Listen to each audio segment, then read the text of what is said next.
What's up guys, Earl here for Tech, and Motorola has come a long way as a smartphone brand. It's one of the biggest manufacturers out there alongside Nokia, yet of course, it has its shares of challenges with the rise of smartphones and aggressive competition from China. But hey, it's still there and the brand has made its presence more known in the mid-range market, especially when it launched the Moto G50 Plus last year. Now, what we have here is the Moto G50 5G, which is another 5G smartphone that sports a 6.5-inch display with a 90Hz refresh rate, a MediaTek Dimensity 700 processor at a more affordable price of 10,490 pesos. If you want to know our thoughts about it, then just keep on watching.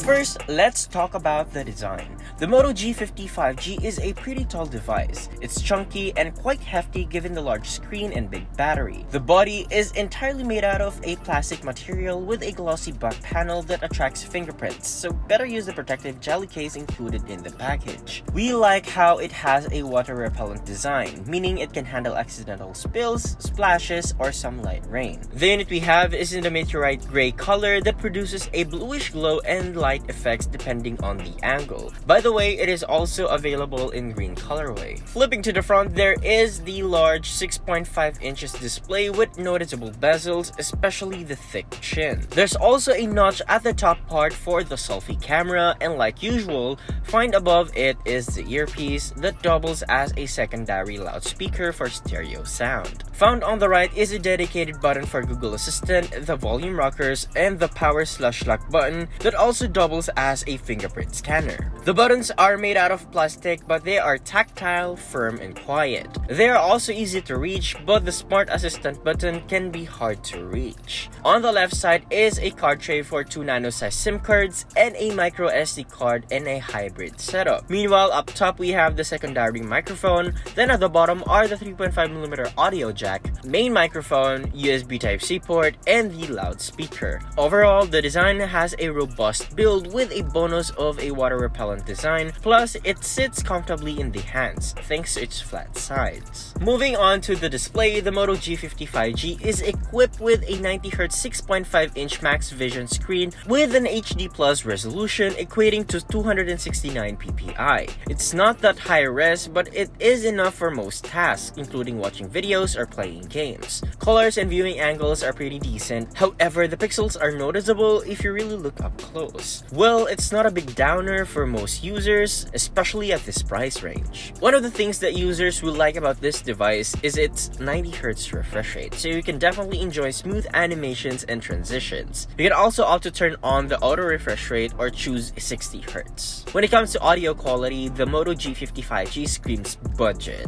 While it gets loud enough for voice calls, you're better off using headphones if you want a more immersive audio experience. As for software, the Moto G50 5G runs on Android 11, the latest version of Google's mobile operating system. It's a very clean UI that also feels stock, and dark mode is also available if you are looking for that. All of the settings can be accessed through the general settings menu like what we used to do, but Motorola has its app called Moto, which is pretty easy to use. Here you can choose custom fonts, colors, wallpapers, toggle on and off gestures, set your display performance, audio effects, media controls, and many more in the app. Pre-installed apps are kept to a minimum. Apps are arranged on the home screen, but there's also an option for an app drawer if that's what you prefer. Storage-wise, we're getting 128 gigs of storage space, and if that's not enough, you can have it expanded up to 1TB via the micro SD card slot. Talking about its internals, this phone is powered by a MediaTek Dimensity 700 5G paired with a Mali G57 MC2 GPU, 4 gigs of RAM, and 128 gigs of internal storage. The experience is highly deliverable as it can handle all basic tasks we throw at it. Playing high graphic intensive games like Genshin Impact and Asphalt 9 won't give you any headaches as these load pretty responsibly. But keep in mind that you are better off playing these games at default or even at the lowest graphics settings possible to ensure a stutter-free experience. For some numbers, here are the benchmark scores that we got.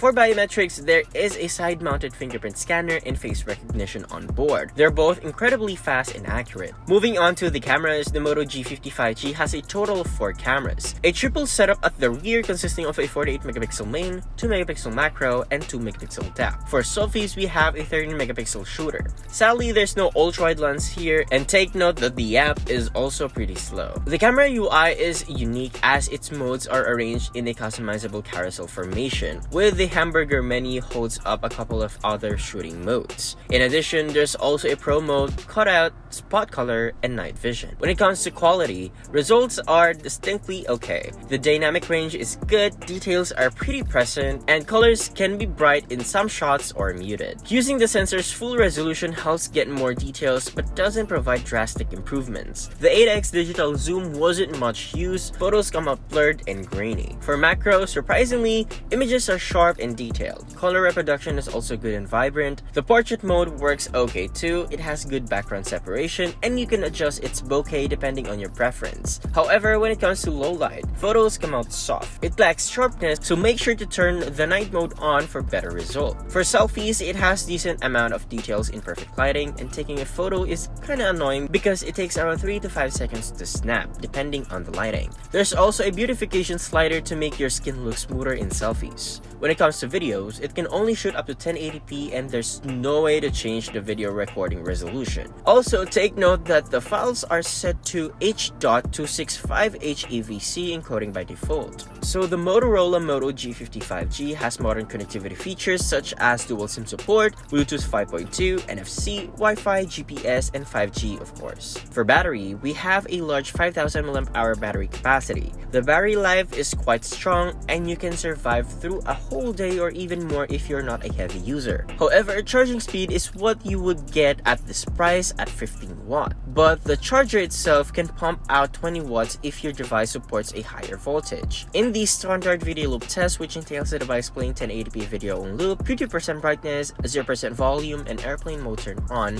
the device lasted 24 hours and 15 minutes. Alright, to conclude this review, the Moto G50 isn't a bad phone at all. At 10,495 pesos, there's a lot of better phones at this price range from its competitors, making this phone a tad bit expensive for the performance you'll get out of this device. But if you're looking for a clean Android build above all else, you'll fairly be happy with this phone as you also get 5G connectivity, good battery life, and 90Hz refresh rate. So what do you guys think about the Moto G50? Do let us know in the comment section below, and if you enjoyed this video, be sure to drop a like, subscribe to our channel for more content, hit that bell icon so you don't miss any future uploads, and be sure to visit youtech.com for the latest tech news and reviews. Well, this has been Arel, and I'll see you guys in the next one.